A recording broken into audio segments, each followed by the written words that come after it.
अर्को छ 2067 को क्वेसन हेरौँ 8 को बी है के भन्दैछ भन्दाखेरि what is the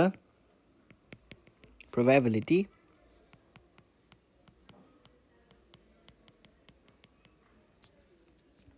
of drawing a heart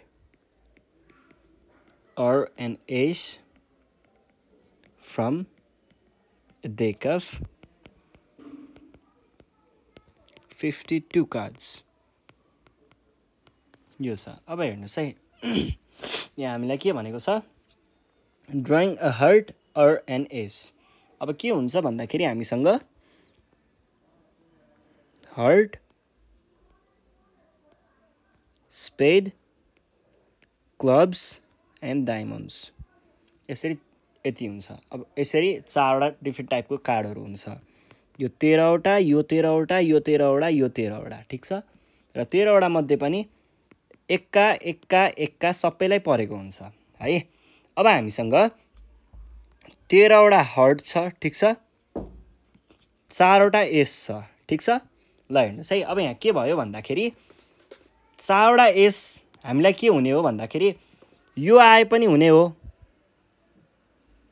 heart आए पनि ठीक छ कन्डिसन मिट हुन्छ र एक्का आए पनि कन्डिसन मिट हुन्छ र हामीले यहाँ के देख्न सक्छौं भन्दा हो यो वाला पार्टको एक्का छ नि यो चाहिँ के भयो दुईचोटी सेट भयो भन्नाले दुईचोटी काउन्ट भयो हामीले यसलाई चाहिँ ख्याल गर्नुपर्छ अरु यो क्वेशनमा केही पनि छैन ल हेर्नुस् है हामीले यसलाई कसरी डिस्क्राइब गर्छौं भन्दाखेरि देयर आर कतिवटा 52 cards जसमा चाहिँ 13 of them are hearts and 4 of them are aces but तर के छ भन्दाखेरि one of the aces is from hearts एउटा एक्का चाहिँ केबाट आएको हो ए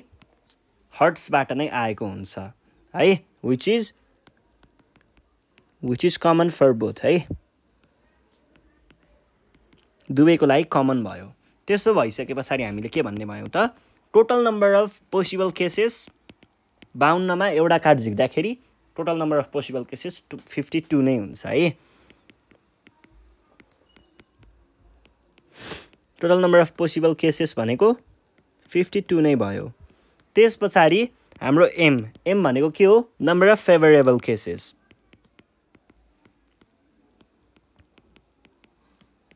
नम्बर अफ फेभरेबल केसेस कति छ फेभरेबल केस कतिवटा छ हामीसँग फेभरेबल केसेस भनेको चाहिँ कतिवटा हुने भयो पहिला सुरुमा हर्ट्सको लागि 13वटा र यसको लागि 4वटा र यो दुईटैबाट आएको कमन चाहिँ एउटा थियो त्यो दुईचोटी काउन्ट भएको थियो हामीले एकचोटी मात्रै काउन्ट गर्नुपर्छ हरेक चीजलाई यो दुईचोटी आयो यसलाई घटाउनु पर्छ भनेपछि कति हुने भयो त 16 यो भइसकेपछि probability of occurring that event भनेको के हुने भयो त अथवा probability of getting a heart or an ace भनेको चाहिँ m by n that is m भनेको 16 र n भनेको कति छ 52 छ भनेपछि 4 चौको 16 ठीक छ सक्यो है ल नेक्स्ट क्वेशन छ 2066 को यहाँ के भनेको छ भन्दा a letter is selected at random from a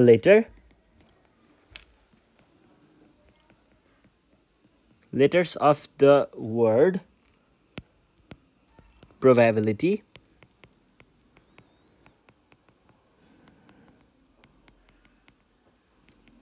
what is the chance that it is a vowel यो vowel हुने probability कतिको छ भनेर भनेको छ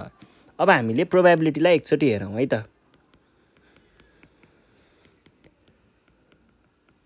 total number of letters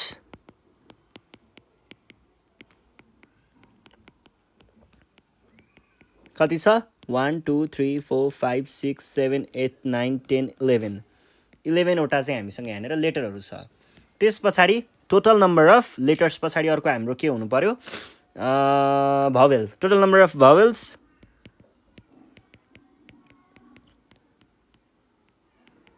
equals to 1 2 3 4 4 okay 4 है 4 हो भनेदेखि हामीलाई चाहिएको probability of getting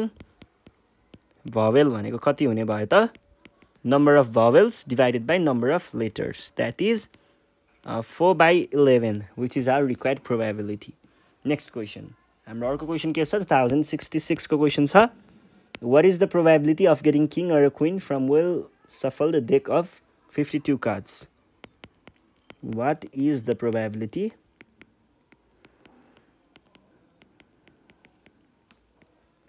of getting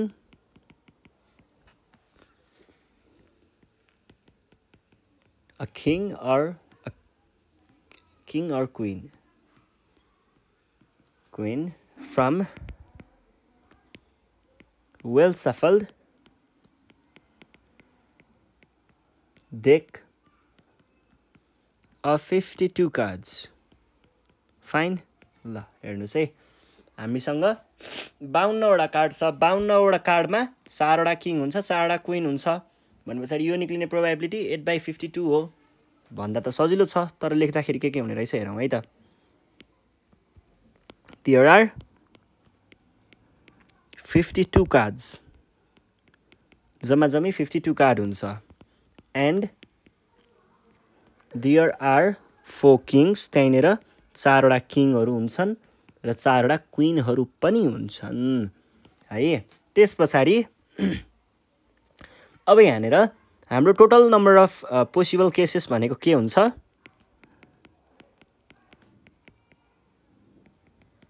possible cases भनेको के हुन्छ 52 हुन्छ र m भनेको चाहिँ के हुन्छ हामीले m भनेको चाहिँ यहाँनेर फेभरेबल केस मानिरहेको छौं र नम्बर अफ फेभरेबल केसेस भनेको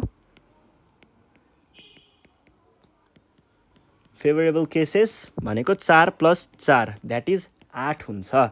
त्यसपछि probability of getting A king